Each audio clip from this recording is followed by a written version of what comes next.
इसकी फोटोशॉप की हमारी डेमो क्लास है। तो पहले सबसे पहले मैं आपको डेमो क्लास में इस तरह नहीं करूंगी कि मैं आपको एक लोगो बनाकर दिखा दूंगी कि ये जो है वो तो आपको सबको पता है कि ये चीजें सिखाई जाती हैं। तो हम लोग बेसिक से ही स्टार्ट करते हैं ताकि एटलीस्ट अगर आप फर्स्ट क्लास में अपना फोटोशॉप ऑन करें तो आपको ये पता हो कि फोटोशॉप को ऑन कैसे किया जाता है, कि क्यूरीज को कैसे लेकर चल सकते हैं। ठीक है। तो मैंने तो अब ये आपके पास फर्स्ट स्क्रीन मेरे पास ही आ रही है क्योंकि मैंने ऑलरेडी ऑन की हुई है, लेकिन जब आप फोटोशॉप ऑन करेंगे तो आपके पास कोई इस तरह का टैब आएगा। अम, इस तरह का एक इंटरफेस आएगा। तो इसकी जो भी प्रॉपर्टीज हैं ये हम फर्स्ट क्लास में मैं आपको डिटेल से बताऊंगी, लेकिन आपने एक चीज का हमेशा ख्याल रखना है कि आप जब भी सोशल मीडिया कोई डिजाइन बना रहे हो या किसी क्लाइंट के लिए काम कर रहे हो तो वो हमेशा आपने प्रिंट टैब में ही करना है। क्योंकि आपको नहीं पता होता, वैसे तो हम पूछ लेते हैं क्लाइंट से कि वो प्रिंट करवाना चाहता है अपना काम या नहीं, लेकिन बाज औकात क्लाइंट नहीं भी बताता, तो आपने हमेशा अपनी जो भी प्रेफरेंस है वो प्रिंट टैब को ही रखना है कि आपने अपना सारा काम सोशल मीडिया डिजाइन का अपनी प्रिंटिंग टैब में ही करना है। और जब भी आप सोशल मीडिया के लिए कोई काम कर रहे हो, लोगो बना रहे हो, कोई बुक कवर, कोई ब्रोशर्स या कोई भी किसी तरह की एडिटिंग कर रहे हो ना, वो हमेशा आपने पिक्सल्स में करनी है। पिक्सल्स में करनी है ताकि आपके पिक्सल्स जो होते हैं ना वो सोशल मीडिया जो डिफरेंट आपके प्लेटफॉर्म्स होते हैं वो पिक्सल्स को सपोर्ट करते हैं, इसलिए आपने किसी भी तरह का कोई आर्ट बोर्ड या कैनवस बनाना है तो वो आपने पिक्सल में लेना है। तो मैं इसका एक डिफॉल्ट साइज रख लेती हूँ अभी 1000 बाय 1000, लेकिन जो भी एडिटिंग करते हैं उनका स्पेसिफिक साइज होता है। तो वो जब हम क्लास में अपनी लेकर चलेंगे तो ये बाकी सारे आइकन्स और उनकी स्पेसिफिक साइजिंग क्या होती है वो हम लोग जो जो चीज डिजाइन करेंगे उसके अकॉर्डिंगली सीखते जाएंगे, लेकिन आपने ये चीज का ख्याल रखना है कि हमेशा वो पिक्सलेट होना चाहिए। अब मैंने ये क्रिएट कर दिया तो मेरे पास ये एक कैनवस क्रिएट हो गया। जो आपके पास फर्स्ट इंटरफेस क्रिएट होगी ना उसको आप कैनवस कहते हैं। इलिस्ट्रेटर और फोटोशॉप में ये फर्क है कि फोटोशॉप में जब आप एक इलिस्ट्रेटर में आप एक क्रिएट करते हैं तो उसको आर्ट बोर्ड कहते हैं। आप जो फोटोशॉप है उसमें भी अपना आर्ट बोर्ड क्रिएट कर सकते हैं। फॉर एग्जांपल अगर मैं कंट्रोल+N प्रेस करूं या उसी तरह फाइल में जाके न्यू पे जाऊं तो मेरे पास ये उसी तरह एक ऑप्शन आ जाएगा। इस पे अगर मैं क्लिक करूं तो मैं यहाँ पे मेरे पास आर्ट बोर्ड का ऑप्शन आ रहा है कि मैं इसे चेक इन भी कर सकती हूँ। अगर मैं इसे चेक इन कर देती हूँ एंड देन क्रिएट, तो मेरे पास ये एक आर्ट बोर्ड क्रिएट हो गया। पहले जो मेरे पास क्रिएट हुआ था वो कैनवस था और ये जो मेरे पास क्रिएट हुई है आर्ट बोर्ड हुई है। आर्ट बोर्ड और कैनवस में क्या फर्क है?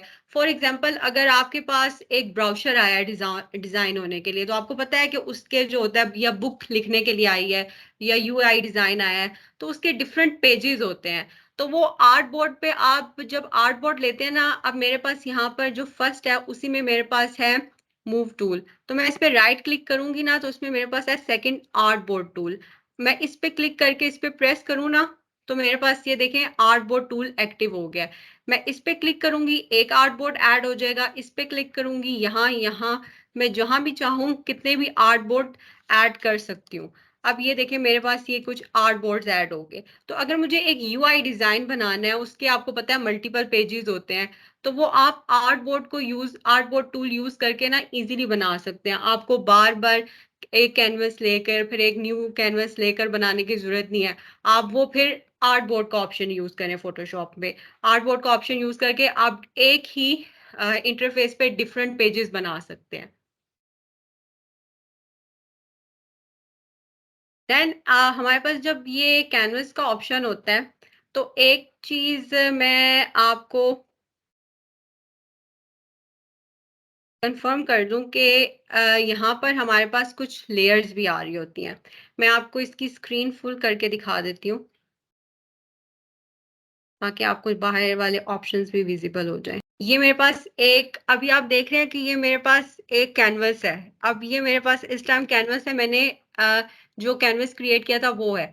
इसके पास मेरे पास राइट साइड पे ना एक बैकग्राउंड के नाम से एक पेज पड़ा हुआ है। ये मेरे पास क्या है, एक पेज है।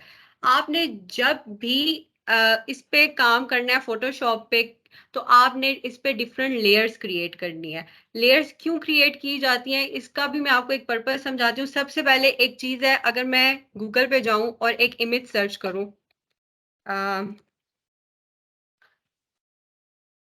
किसी बॉय की इमेज ले लो, और मैंने इसको यहाँ पे मैं ओपन करूंगी, एंड देन राइट क्लिक करके copy image, copy image Photoshop में जाकर इसको पेस्ट कर दूंगी। अब जब मैंने इसे पेस्ट किया तो मेरे पास ये इमेज इस साइज में आई। जब मैं कंट्रोल प्लस टी प्रेस करूंगी ना, वो मेरा होता है ट्रांसफॉर्म का, कि मतलब मैं इस इमेज को रीसाइज कर सकती हूँ। तो मैं इस इमेज को सेट कर सकती हूँ। अब मैं इसको इतना बड़ा भी कर सकती हूँ, इतना बड़ा, जितना भी कर सकूं। लेकिन आपने एक बात का ख्याल रखना है कि जब आप एक इमेज कहीं से भी कॉपी करके लाएं, चाहे आपने अपने लैपटॉप में उसे रखा हुआ है या आप उसको नेट से कॉपी करके लाते हैं, आपने उसको रीसाइज एक ही बार करना है। फॉर एग्जांपल, अगर मैंने इसको इतना रीसाइज कर लिया और लेकिन मुझे ये पसंद नहीं आया, मैं कहती हूँ नहीं, इसकी डायरेक्शन या साइज सही नहीं है, बड़ा होना चाहिए। और अगर मैं बाद में इसको बड़ा करूंगी ना, इसकी साइज चेंज करूंगी बार बार, ये एक बार मैंने बड़ा कर दिया, एंटर प्रेस किया, अब मैंने कंट्रोल टी किया, देन मुझे इसकी साइज प्रेस पसंद नहीं आई, मैंने इसको दोबारा चेंज किया। जब मैं दोबारा इसको बार बार चेंज करूंगी ना, ये क्या हो रहा है, पिक्सलेट होना शुरू हो गया। इस इमेज की क्या है, वो उसके जो पिक्सल्स है ना, वो फटने शुरू हो जाएंगे। तो आपने इस चीज का ख्याल रखना है कि कोई भी चीज जब आप कॉपी करके लाए ना, उसकी साइज आप पहले से डिसाइड कर लें कि मैंने इसका यही साइज रखना है। अगर आप उसको बार बार उसका साइज चेंज, छोटा या बड़ा करेंगे, तो वो इमेज आपको ड्रैग एंड ड्रॉप से पिक्सलेट हो जाएगी, वो खराब हो जाएगी। हाँ, आप उसको ठीक भी कर सकते हैं डिफरेंट फिल्टर्स यूज करके, लेकिन वो आपको फिर एक और डिटेल काम मिल जाएगा। तो अगर आप एक इमेज लेते हैं इंटरनेट से, जब मैंने इसे कॉपी किया था तो बिल्कुल एचडी इमेज था, लेकिन अब मैंने इसको बार बार रीसाइज किया तो इसके जो पिक्सल्स है ना, वो ब्लर हो गए हैं, ये इस तरह के हो गए हैं। तो इसलिए आपने ख्याल रखना है कि आप जो भी चीज कॉपी करें ना, उसकी आपने एक एक्यूरेट साइजिंग पहले से डिसाइड कर लेनी है कि मैंने इसको इसी साइज पे रखना है, इससे बड़ा या छोटा नहीं करना।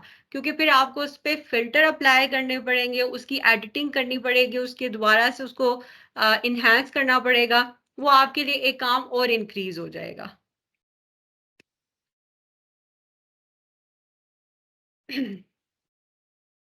अच्छा, अभी मैं इसको यहाँ से डिलीट कर देती हूँ। सेकंड, एक, अब मैं आपको कह रही थी कि आप एक बैकग्राउंड जब आप यहाँ पे लें तो आपने हमेशा काम जो करना है वो न्यू लेयर पे करना है। क्यों? अगर मैं यहाँ से ब्रश टूल लेती हूँ, ब्री प्रेस करती हूँ, या मैं ब्रश टूल लेती हूँ और मैं इसका थोड़ा साइज इंक्रीज कर देती हूँ, तो ये मेरा एक इस तरह से कलर हो रहा है।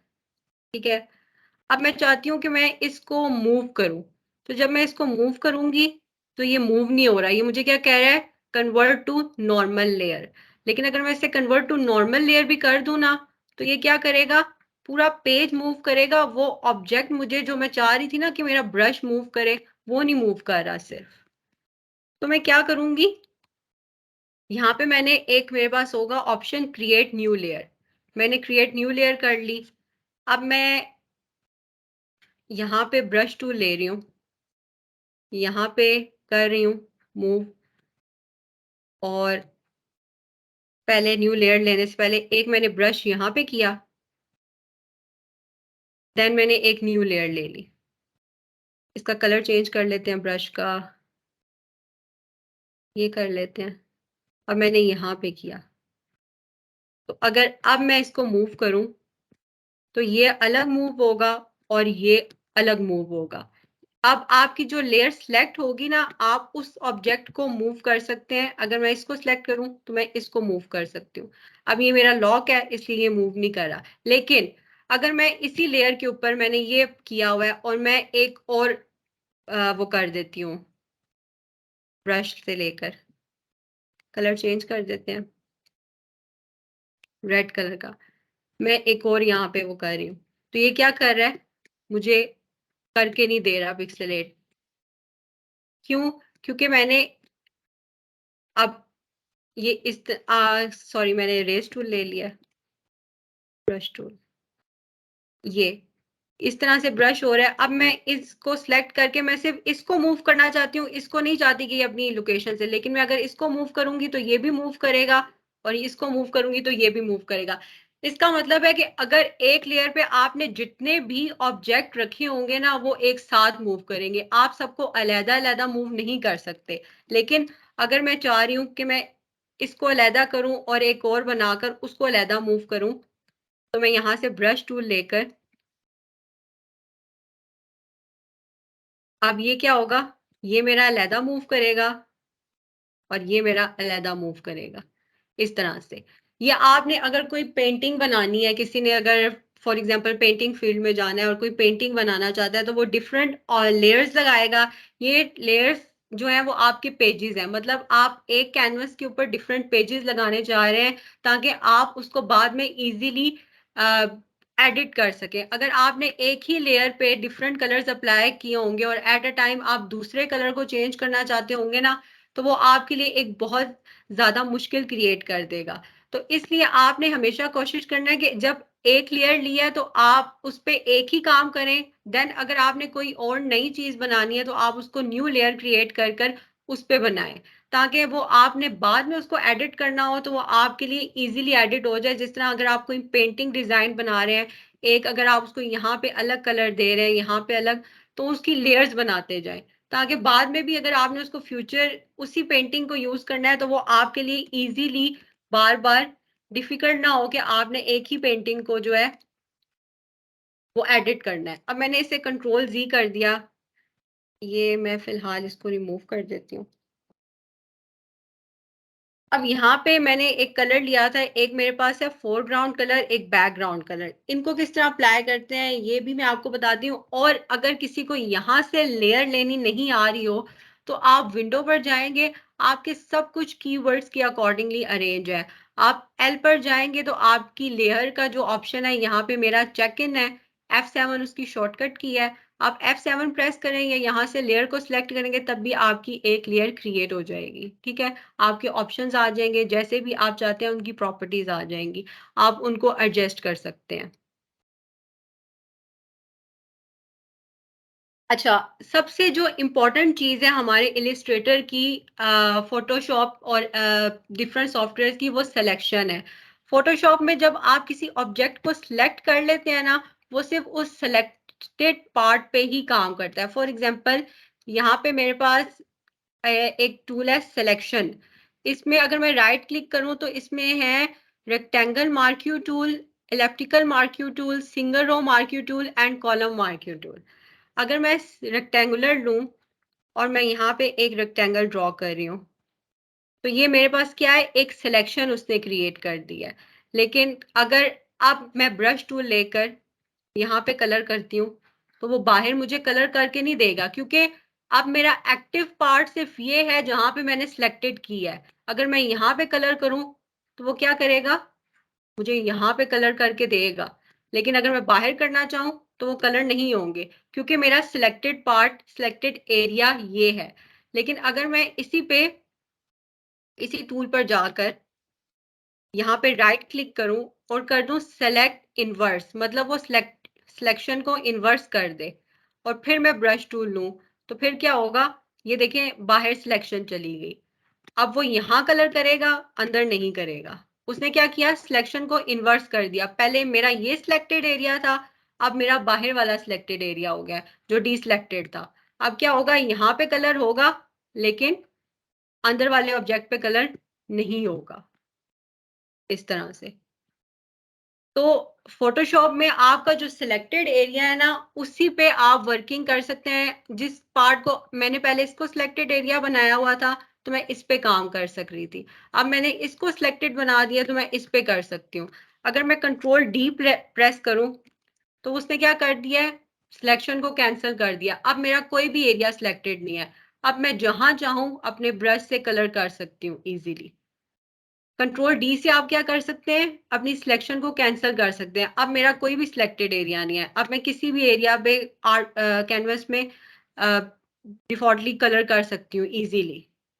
तो ये जो चीजें हैं, ये आपको सबसे बेसिक जो सबसे पहला कॉन्सेप्ट है वो यही है कि जो फ़ोटोशॉप है, उसमें सिलेक्शन बहुत ज़रूरी है। अगर आपने सिलेक्शन नहीं की होगी किसी भी इमेज पे, तो वो इमेज आपका एक्टिव एरिया नहीं आएगा। अगर मैं एक यही लेकर मैं एक दफ़ा इसको सिलेक्ट करती हूँ एंड दोबारा इससे एक और सिलेक्शन बनाती हूँ, तो ये क्या करता है, पहली जो सिलेक्शन होती है ना आपकी, उसको कैंसल कर देता है। अगर मैं फिर एक सिलेक्शन बना के देखूँ, तो मेरी पहली सिलेक्शन चली जाती है।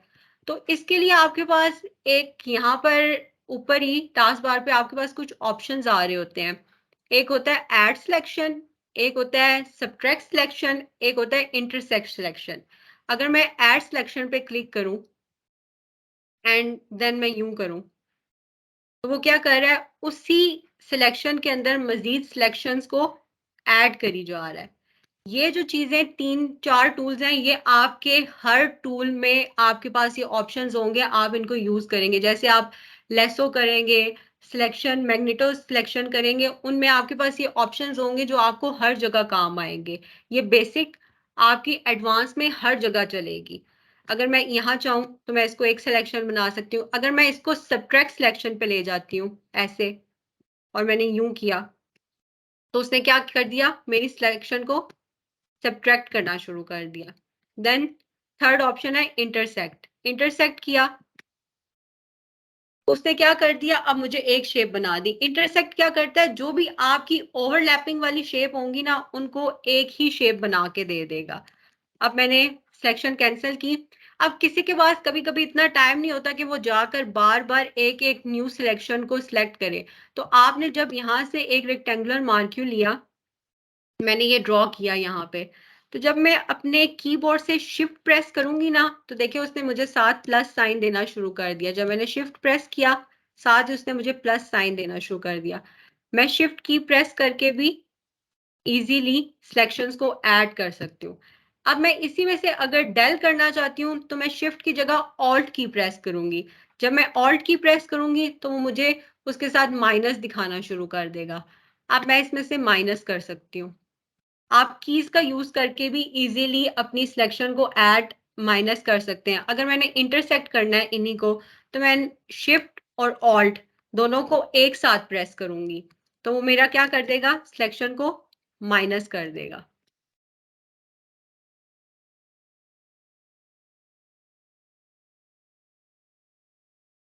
ये आपकी शॉर्टकट कीज़ हैं जो जिनको यूज़ करके आप इज़िली अपनी सिलेक्शन को ऐड और सब्ट्रैक्ट कर सकते हैं।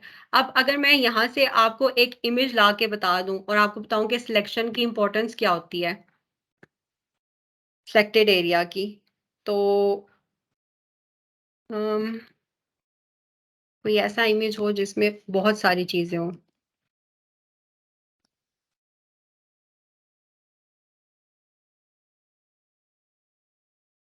अब जैसे ये इमेज है, मैंने इसको यहाँ पे कॉपी किया, कॉपी इमेज। देखिए जब आप कॉपी कर रहे होते हैं ना, तो आपको यहाँ पर वो एक साइज़ दे रहा होता है इमेज का। यहाँ पे वो क्या दे रहा है, 462 मल्टीप्लाई बाय 280। अगर मैं यहाँ पे इस इमेज को यूँ कॉपी करती हूँ और फ़ोटोशॉप पे जाकर न्यू कैनवास लेती हूँ एक, न्यू पे जाती हूँ, तो देखिए वो मुझे क्या दे रहा है, वही विड्थ और वही हाइट दे रहा है जो वहाँ पे उसकी इमेज की आ रही थी। अगर मैं इसको क्रिएट करके यहाँ पे पेस्ट कर दूँ वो इमेज, तो उसने उसी के अकॉर्डिंगली आपका इमेज पेस्ट कर दिया। आप अगर आपको कोई हाइट या विड्थ समझ ना आ रही हो कि आपको एक इमेज की क्या हाइट रखनी चाहिए, क्या विड्थ रखनी चाहिए, तो आप इंटरनेट से एक इमेज कॉपी करेंगे और जब आप फाइल में जाएँगे तो वो बाय डिफ़ॉल्ट आपको उसकी लेंथ और विड्थ बता रहा होगा कि इस इमेज की लेंथ और विड्थ ये होनी चाहिए। आपको खुद से सेट करने की ज़रूरत नहीं है। आप वही सेट करके क्रिएट करेंगे और इसको पेस्ट कर दें, तो सिंपली आपकी इमेज जो है वो उसी लेंथ और विड्थ पर पेस्ट भी हो जाएगी। ये भी आपको टेंशन लेने की ज़रूरत नहीं है कि इस इमेज के लिए हमें क्या विड्थ और हाइट लेनी चाहिए। तो ये इमेज मेरा पेस्ट हो गया है। अब मैं उसी तरह इसको लेती हूँ, रेक्टेंगल मारती हूँ और मैंने ये एरिया सेलेक्ट किया कि मुझे सिर्फ ये चाहिए, ये पार्ट चाहिए इसका। मैंने ये सेलेक्ट किया, एडिट में गई, कॉपी किया, जो प्रीवियस था उसमें जाके पेस्ट कर दिया। तो क्या किया इसने? सिर्फ उतना पार्ट आपको कॉपी और पेस्ट करके दे दिया जितने पे आपने सिलेक्शन की हुई थी। बाकी का जो था वो उसने निग्लेक्ट कर दिया। आप उसको कट करके पेस्ट कर सकते हैं या कॉपी करके पेस्ट कर सकते हैं न्यू कैनवस पे, तो ये आपकी मर्जी है। अब अगर इसी पे जाकर मैं यहाँ पे इलिप्टिकल मार्क क्यों लगाऊं? कंट्रोल डी से पहले इसको एंड करते हैं एंड इस तरह की सिलेक्शन ली मैंने सिर्फ यहाँ से, क्यों? इसको कॉपी किया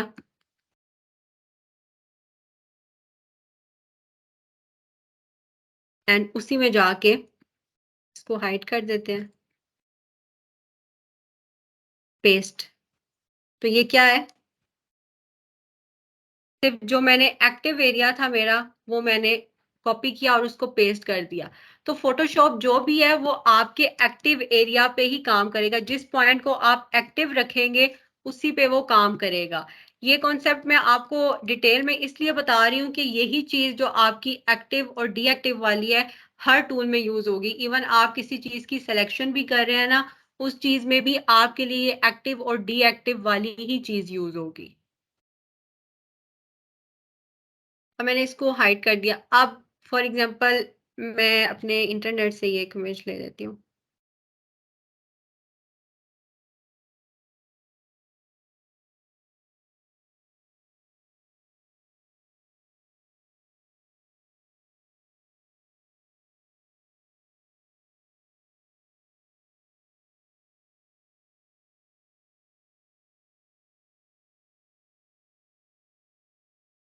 चलें कोई भी बाय डिफॉल्ट ले लेते हैं, फिलहाल यही ले लेते हैं। को कॉपी करके यहाँ पे पेस्ट कर देते हैं।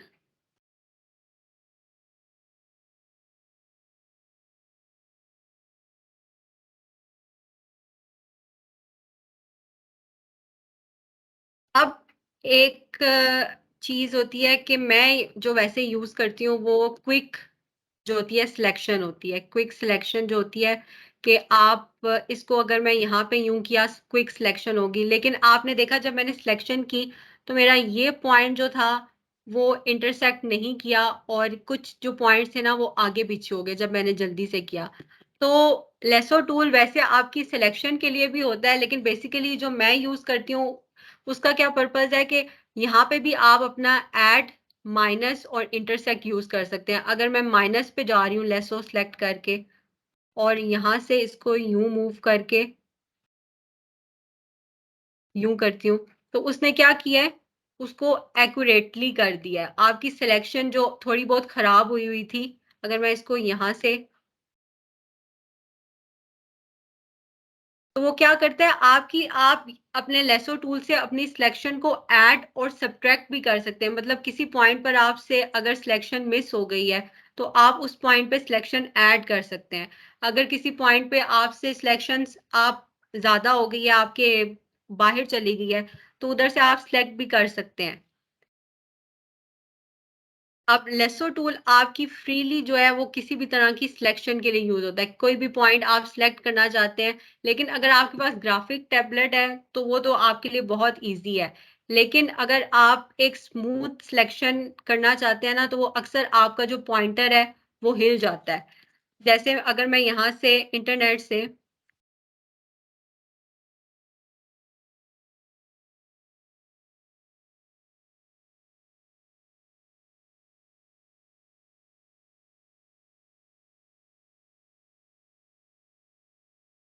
ये वाला ले लेते हैं, एक यूं पैकेजिंग बॉक्स ले लिया, कॉपी किया एंड यहाँ पे पेस्ट कर दिया। तो अगर मैं लेसो टूल लेती हूँ और मैं इसको यहाँ से यूं इसकी सिलेक्शन करना शुरू करूँ तो मेरा जो पेन है वो बहुत ज्यादा हिलेगा, इतनी स्मूथली मेरे से नहीं होगी। ठीक है, अगर यहाँ पे ही आपके पास सेकंड एक और सिलेक्शन का टूल होता है पॉलीगोनल लेसो। अगर मैं ये सिलेक्ट करती हूँ, मैं यहाँ पे क्लिक करती हूँ, ये क्या कर रहा है? वर्टिकली और हॉरिजेंटली सिलेक्शन करता है, यूं देन ऐसे जहाँ पे आप क्लिक करेंगे वो आपको एक पॉइंट बना देगा, ऐसे। एंड देन दिस, ये मेरा सिलेक्ट हो गया। अब मैंने इसे एडिट किया और कॉपी कर लिया। अब इसको फिलहाल हम हाइड कर देते हैं। इस पे हम लगा लेते हैं कोई कलरफुल बैकग्राउंड एंड देन इसको पेस्ट किया, जो सिलेक्शन थी हमारी। अच्छा, बॉक्स हमारा बड़ा था।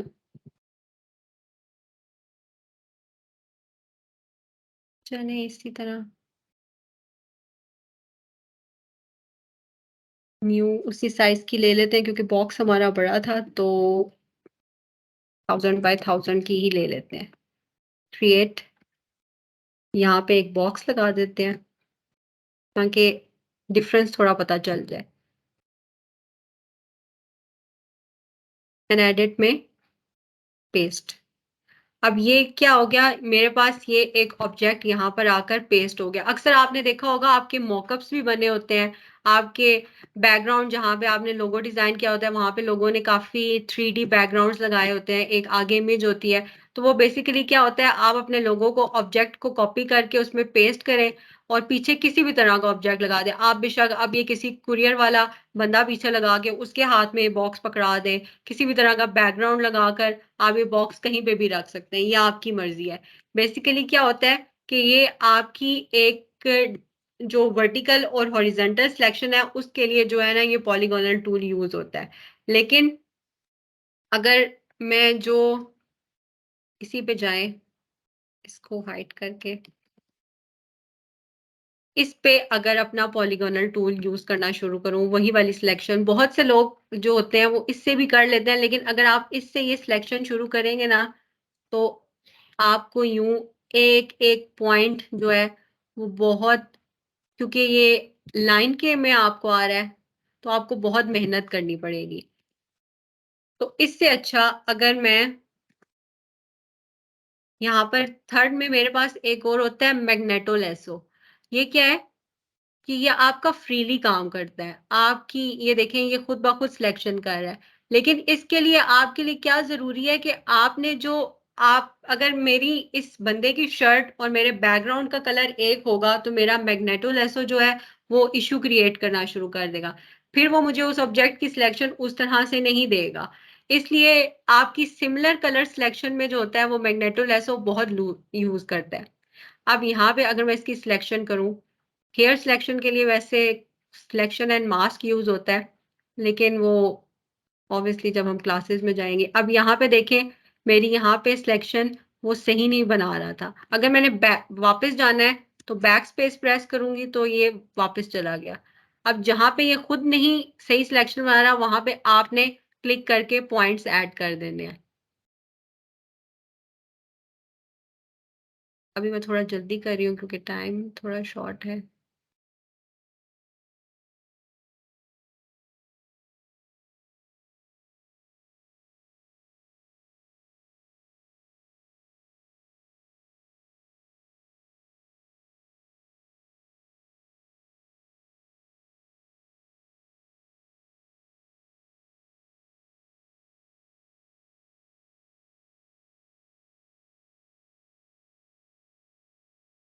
चलें अभी फिलहाल जिस तरह भी जल्दी जल्दी से होती है, बेसिकली कॉन्सेप्ट समझ आ जाए। ये एक आपकी सिलेक्शन हो। अब यहाँ पे मेरे पास ये आप देख रहे हैं कुछ पॉइंट जो है वो सही इन नहीं किए, तो यहाँ से भी मैं क्या कर सकती हूँ, प्लस या माइनस। अगर मैं यहाँ पे कोई पॉइंट यहाँ से माइनस करूँ, इसी पे माइनस ले लूँ सिलेक्शन पे और यूं जाऊं एंड देन उसको यहाँ से यूं कर दूं, तो वो क्या हो गया, मेरा एक्यूरेटली हो गया पॉइंट। तो आप वहां से भी आपकी जहां से सिलेक्शन गलत हो, आपको दोबारा उसको दोबारा करने की जरूरत नहीं है। आप उसमें सिलेक्शन कहीं से मिस हो जाए तो ऐड कर सकते हैं, कहीं से अगर आपकी सिलेक्शन खराब हो जाए तो आप माइनस करके उस पॉइंट को सही वहीं से ही कर सकते हैं। ठीक है, अगर अब मैं इसको कॉपी करूं एंड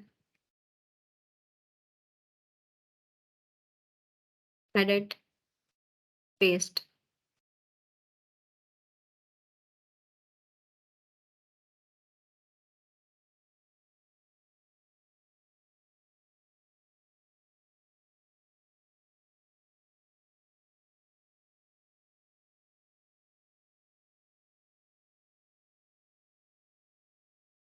अच्छा, पीछे आपके पास एक और लेयर भी है जो भी साथ सिलेक्ट हो गई है। एडिट करके कॉपी करके फिर पेस्ट करके देखते हैं सिलेक्ट डिसलेक्ट हुई है कि नहीं। अब ये देखें, ये आ गया। अब यहाँ पे कुछ मेरे क्योंकि मैंने जल्दी-जल्दी की थी तो कुछ पॉइंट जो हैं वो मेरे पास उतनी स्मूथली नहीं आए। लेकिन जब आप सिलेक्शन करते हैं तो इस तरह से मैं जो मुझे पॉइंट्स नज़र आ रहे हैं, अगर मैं इन पॉइंट्स को थोड़ा एनहांस करना चाहूँ, तो मैं क्या करूँगी, यहीं पे जब मैंने इसकी सिलेक्शन की तो मेरे पास एक ऑप्शन होगा फीदर का कि मैं इस पे फीदर लगा सकती हूँ ताकि इसके जो एंड पॉइंट्स हैं ना वो थोड़े मुझे क्लियर और स्मूथ हो जाएँ। जैसे अगर मैं सिलेक्ट में जाकर मॉडिफाई में जाऊँ और यहाँ पे फीदर कर दूँ, तो आप फीदर जो होता है ऑब्जेक्ट वो इसका क्या पर्पज़ है ये भी आपको समझ आ जाएगा। इसमें आप कितने भी फॉर एग्ज़ाम्पल मैं 8 फीदर लगा लेती हूँ। और फीदर जो है वो आपका इमेज टू इमेज वेरी करता है। आप इमेज टू इमेज उसको चेंज कर सकते हैं। अब अगर मैं इसको यहाँ पे पेस्ट करूँ, तो ये देख रहे हैं आप कुछ पॉइंट्स थे, वो मज़ीद आपके उसने क्या किया, उसके कॉर्नर पे एक फीदर पॉइंट ऐड कर दिया है उसकी सिलेक्शन पे। तो इस तरह की जो एडिटिंग होती है, अब आप चाहे इसको जाके किसी कुतुब मीनार के आगे खड़ा कर दें, कहीं पे भी कर दें। आप इसकी एडिटिंग को मज़ीद टाइम लेकर मज़ीद स्मूथ कर सकते हैं। जो पॉइंट्स यहाँ पे आपको नज़र आ रहे हैं, उसको एडिट करें, वहाँ पे जाकर ऐड में और माइनस में मज़ीद उनको एनहांस कर सकते हैं। इस तरह की एडिटिंग जो होती है, ख़ैर ये तो बेसिक है। एडवांस लेवल की जो होती है वो वैसे जो डिज़ाइनर करते हैं वो क्विक सिलेक्शन से ही करते हैं। Quick selection tool and then फिर लेसो या मैग्नेटो यूज़ कर उसको उसमें पॉइंट्स ऐड या माइनस कर दिए। ये जो था ये एक बेसिक कॉन्सेप्ट मैंने आपको इसलिए दिया क्योंकि ये इस तरह की एडिटिंग आपकी क्लास में बिगनिंग से ही यूज़ होना शुरू हो जाएगी और जब ये आपको ऐड, सब्ट्रैक्ट और इंटरसेक्ट का पता होगा, तो हर टूल भी आपके लिए ईज़िली होगा कि आपने कहाँ पे ऐड करना है पॉइंट, कहाँ पे माइनस करना है और कहाँ से सब्ट्रैक्ट करना है, आपने अपनी एडिटिंग में। और दूसरा जो मेन है कि इसमें आपकी कोर्स में 17 तकरीबन असाइनमेंट्स होंगी, तो जिसमें हर चीज़ आपको ग्रेडियंट्स, सैचुरेशंस, फ़िल्टर्स कैसे लगाते हैं, लोगो कैसे डिज़ाइन करते हैं और हर तरह के बैकग्राउंड और चीज़ों को कैसे मैनिपुलेट करना है, जो भी आपके फ़ोटोशॉप का काम है, वो सब होगा। तो अगर अभी कोर्स से रिलेटेड आपका कोई क्वेश्चन है, तो आप प्लीज़ कन्फर्म कर सकते हैं, क्योंकि मैंने बेसिक कॉन्सेप्ट इसलिए समझा दिया कि जब आप सॉफ्टवेयर पर जाएँ या उसको इंस्टॉल करें तो ये आपके लिए बहुत ईज़ी हो जाए। और मैंने आपको असाइनमेंट्स भी इसीलिए दिखाई हैं क्योंकि असाइनमेंट्स में जो हैं वो आपको साथ-साथ मेंशन होगा कि आपने इस असाइनमेंट जो भी आपको दी जाएगी, आपने उसमें क्या करना है। ये नहीं होगा कि आपको पता नहीं होगा कि आपने करना क्या है। हर असाइनमेंट के साथ आपको एक नोट लिखा पता होगा कि इस पे आपने ये एडिटिंग करनी है, इस तरह की एडिटिंग करनी है। तो अगर कोर्स से रिलेटेड कोई क्वेश्चन है या आप लोगों को कोई चीज़ क्लियर नहीं है तो आप पूछ सकते हैं। डेमो में बेसिकली आपका ये क्वेश्चन होना चाहिए क्या सिखाया जाएगा, किस तरह सिखाया जाएगा, बाकी सब तो आपको शायद एमन ने क्लियर कर दिया होगा। और रिकॉर्डिंग से रिलेटेड भी यही है कि ऑब्वियसली रिकॉर्डिंग सबको प्रोवाइड की जाएगी जो भी एनरोल करवाएँगे क्योंकि सर्टिफिकेट हमने इसीलिए रखा है क्योंकि स्टूडेंट्स की टाइम बहुत ज़्यादा वेरी करता है। वीकली 2 क्लासेस होंगी अदनान, और टाइमिंग 8 पीएम ही होगी। 8 पीएम ही होगी। वैसे 8 क्लासेस होती हैं, लेकिन हमेशा हम लोग 1 वीक ऐड करते हैं क्योंकि उसमें क्विज़ भी होता है। सर्टिफ़िकेशन के लिए हम लोग ये भी देखते हैं कि आप लोगों ने कितना सीखा है और आप लोगों ने कितना इंटरैक्ट किया है और जो लास्ट वीक होता है उसमें जो कॉन्सेप्ट स्टूडेंट्स के नहीं होते वो उसके लिए किया करता है। ये मेरा फन 1 मंथ का कोर्स है।